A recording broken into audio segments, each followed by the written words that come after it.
been absorbed by the ocean, and data show a sustained and accelerating upward trend in ocean warming. The scale of ocean warming depicted in this report is truly staggering. If the same amount of heat that has gone into the top 2 kilometers of the ocean between 1955 and 2010 had instead gone into the atmosphere, the Earth would have seen a warming of 36 degrees Celsius. Otherwise, humans and every other species on this planet would be extinct today if the oceans had not literally saved our asses. Thank the ocean for your life, because you would be boiled by now.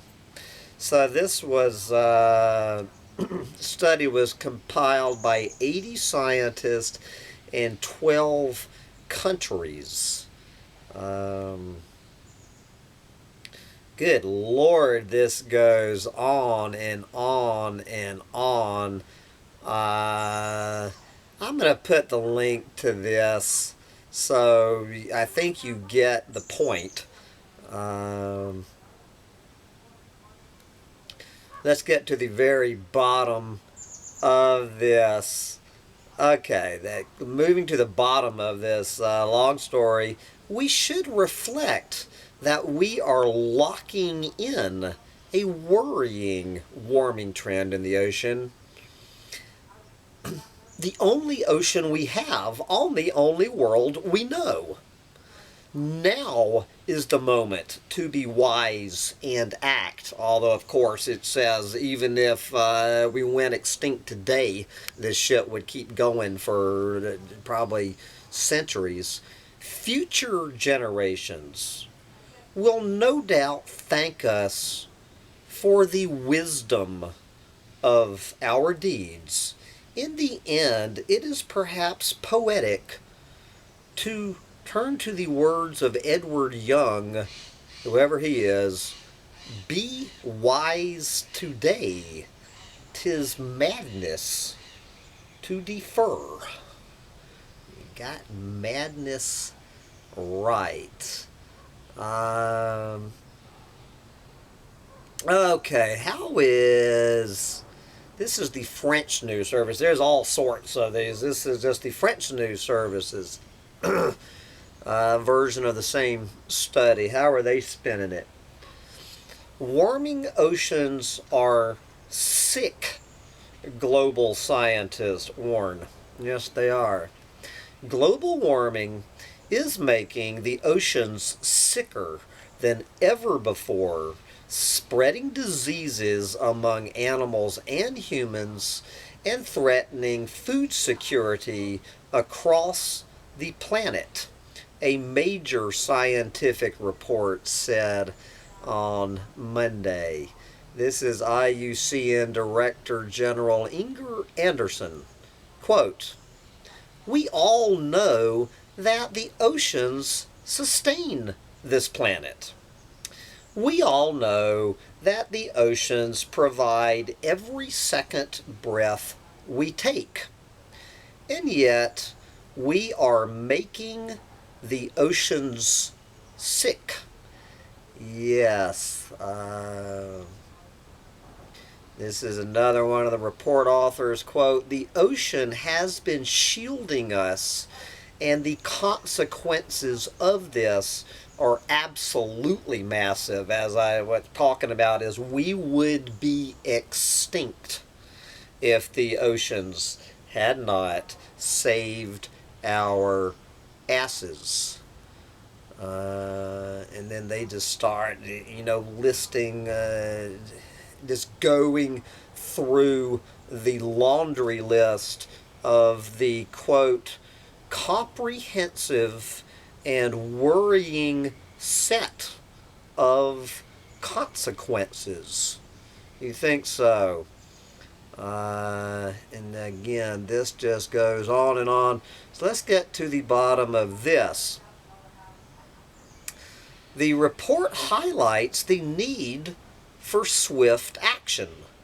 Quote, "We need to cut greenhouse gases," said Gustav London, Director of Global Marine and Polar Regions at IUCN.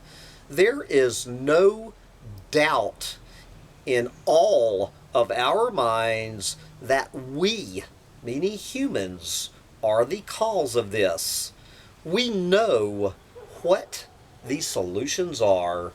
We need to get on with it. Yes. Okay, from the oceans to the plants. At least the plants right here in California. This is the latest study. You know, these goddamn climate change deniers.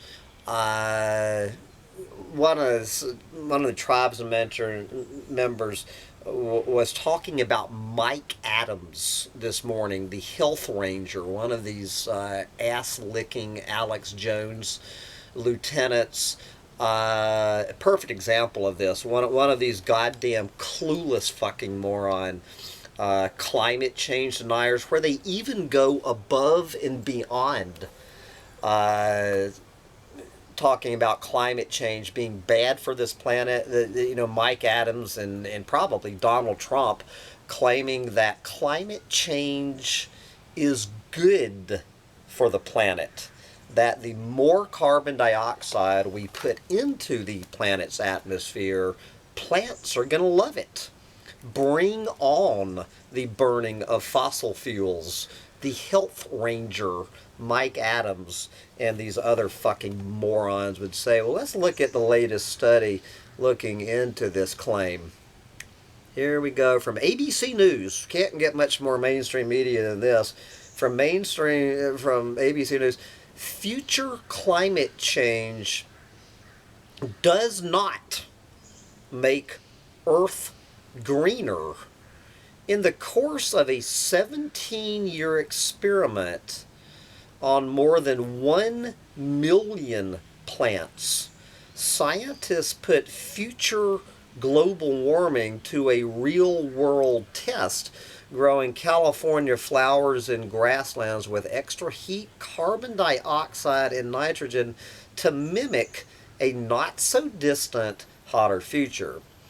The results simulating a post-2050 world are not pretty, and they contradict those clueless fucking morons such as the health ranger Mike Adams, who insist that because plants like carbon dioxide, the main heat-trapping gas spewed by the burning of fossil fuels, climate change isn't so bad and will in fact result in a greener Earth. Well, guess what? The plants that received the extra carbon dioxide, as well as those that got extra warmth, did not grow more or get greener.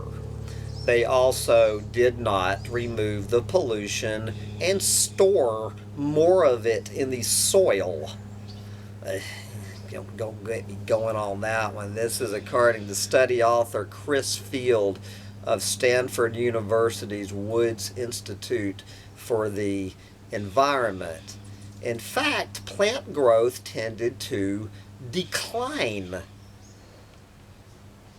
Quoting Dr. Field, quote, "This experiment really puts to bed the idea of a greener hypothesis where ecosystems save us from the implications of human-induced climate change."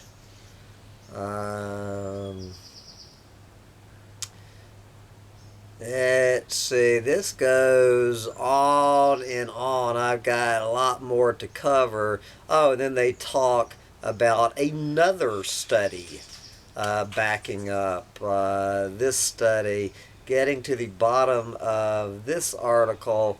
Quote, the two studies highlight how complex the responses of plants and animals can be to climate change. Yes, do you think so? So more and more information coming in for these goddamn clueless moron, not just climate change deniers, but climate change cheerleaders, such as the health ranger Mike Adams. So how is climate change playing out for lizards? Several stories on this. I would think that at least the lizards of Antarctica would be thrilled about climate change. But according to NPR and others, not looking good for lizards. For lizards, climate change is a deadly and complex threat. Lizards are expected to be hard hit by climate change, and a new study suggests it might be even worse for the creatures than scientists thought. Gee, no shit, Sherlock. How many of these studies coming out over and over again that as new research emerges, it is worse than the worst case scenarios. Lizards and other reptiles are sensitive to global warming because they regulate their body temperature using the environment. Basking in the sun, then cooling off in the shade. But I guess because of the loss of shade more than anything, this new study, it's been predicted that about 20% of lizard species on this planet will go extinct by the year 2080. This prediction is based on certain assumptions about how easy or make that how hard it is going to be for lizards to find shade. Yes, it's just finding some goddamn shade on this planet. Anyway, from lizards to human beings, you might have heard of those things. Human beings, Homo sapiens. This is looking into these goddamn algae blooms. Where are we with algae blooms here moving into September? Toxic algae blooms now threaten people and waterways in more than 20 states, and that's just here in the U.S. And this is all over the planet in the summer of 2016. More than 20 states have seen occurrences of toxic algae blooms this summer, which have had far-reaching environmental and human health impacts across the country. And the algae blooms can also be found around the world this year in all climates, from Greenland to Oman. Here is Utah swimmers have been sickened by the toxins, while beaches in Florida have been closed to protect beach goers. Here in California, complete ecosystems are under threat due to the toxic blooms. Some beaches in Florida have been covered by a toxic algae sludge for months.